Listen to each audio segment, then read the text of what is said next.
From well-known saints, and sorry Byakuran, you're not included, to searching family, and horoscopes. Not exactly my forte, but I'll make it work somehow.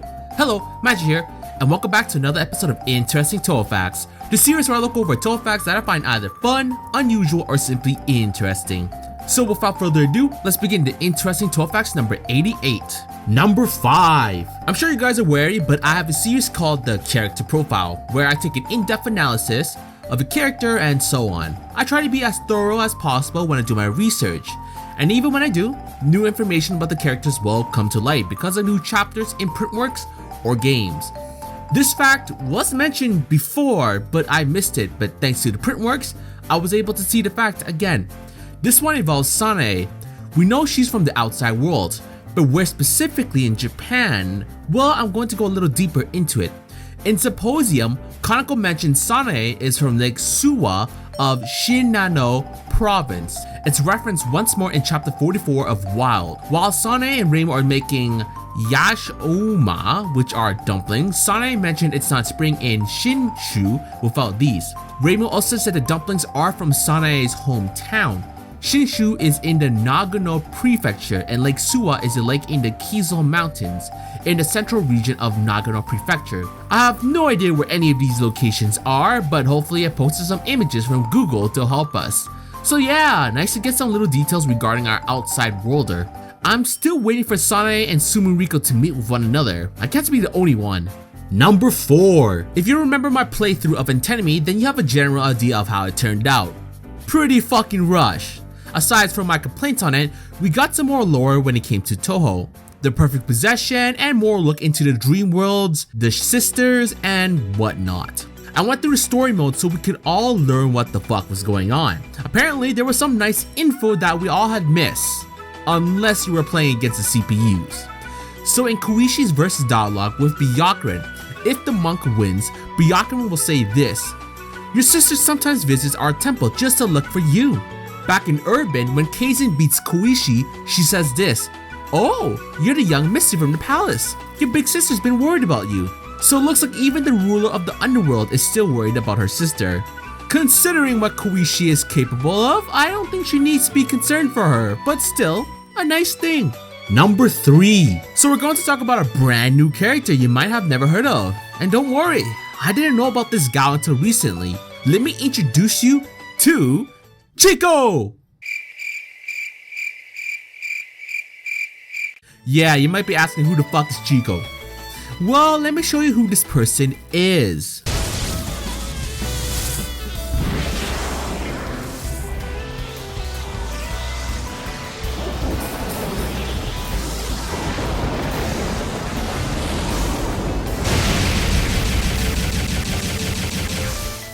What the fuck? Tenchi? I know, right? This was a shocker for me as well.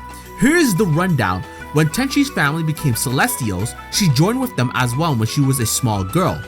Once she moved into heaven, she had a name change for whatever reason and became the earthquaking causing keystone user that we all know and love, Tenchi. So yeah, if for some reason you wanted to give Tenchi a nickname, you could always use her original name.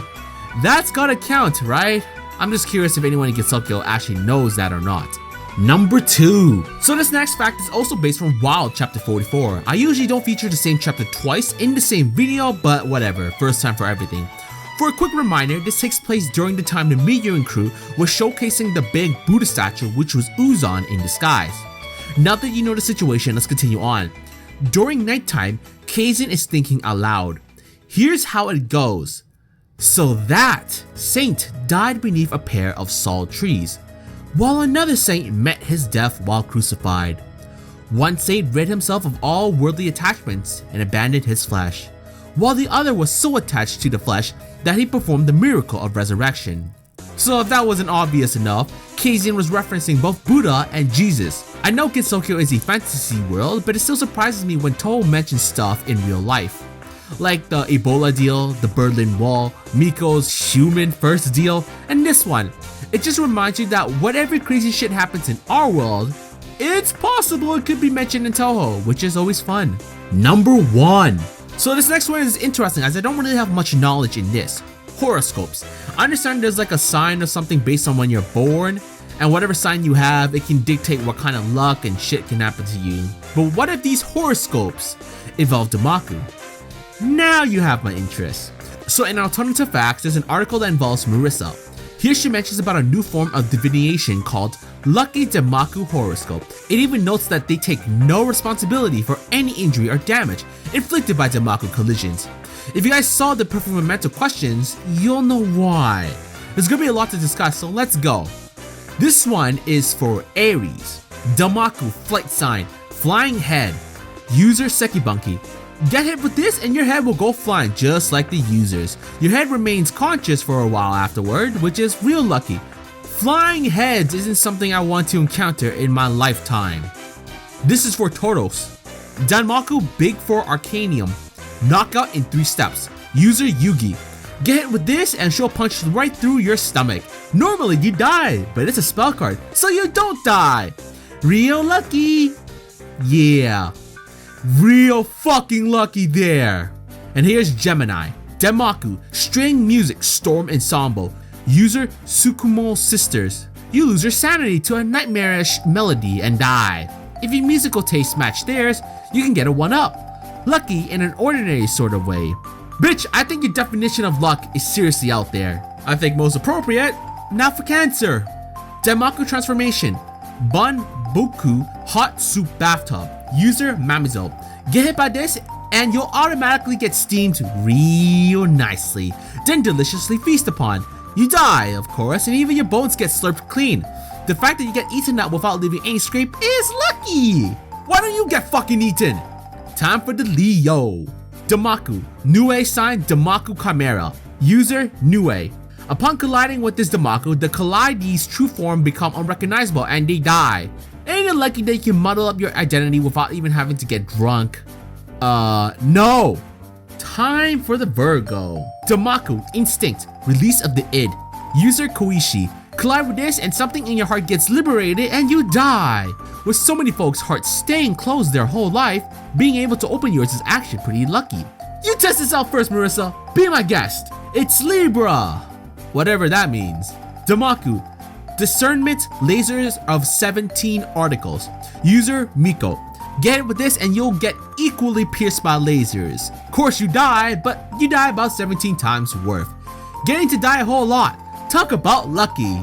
I'm sure the Bloody Immortals would have something to say to that. Scorpio. Now I can't help but think of Scorpion. Demaku. Poison Sign, Poison Breath. User Medicine. This is less Demaku and more plain old poison. You die in terrible pain, naturally. The fact that you take a while to die from that is very lucky. I'll bet my channel that many will say otherwise. Sagittarius, a long word to say. Demaku, Light Sign Earthlight Ray. User Marissa, you basically get stabbed from below. Ouch. On top of that, you get pierced by a whole bunch of times and eventually die. The fact that you even met me in the first place is lucky. You may be my favorite character, but you're still fucking douche nozzle. Capricorn rhymes with unicorn. I'm so bloody smart. Demaku, Forbidden Barrage, Star Bow Break. User Flandre, another rare character you'd be lucky to even meet. There's a higher probability that you'll die in some awful way, of course. Really, the fact that she even used Demaku to do it is lucky. I mean, to be fair, Flandre is pretty rare to see. I'll fucking give you that one. Time for the Water Aquarius. I mean, I hope it actually relates to water. Demaku, Hora Surubi Otoshi Apparition. User Kisame. Get hit by this and you'll die from a cerebral contusion. If you're a real blockhead, you'll live, but you'll suffer a severe head injury, so dying from it is what's lucky. Don't forget to die thoroughly. Why don't you shut the fuck up? Last but not least is Pisces. Demaku, Hellfire, Infernal Essence of Grazing. User Clownpiece. You get squished between walls of fire, get baked to a crisp and die. It's not every day you get to see real hellfire, so it's lucky. Like I really wanted to deal with Clownpiece after Legacy. No bloody thanks. So yeah, if any of you guys were curious about your horoscopes, now you know. And it's to never trust the magician's words. But yeah, hopefully you guys enjoyed this episode. Which facts were your favorite? Are you glad to know where the general idea of where Sanae originally was? Were you surprised at Tenchi's original name? Or are you going to test out the horoscopes? If you guys enjoyed this episode, please give it a like and subscribe. Or you could deal with Marissa's horoscope bullshit.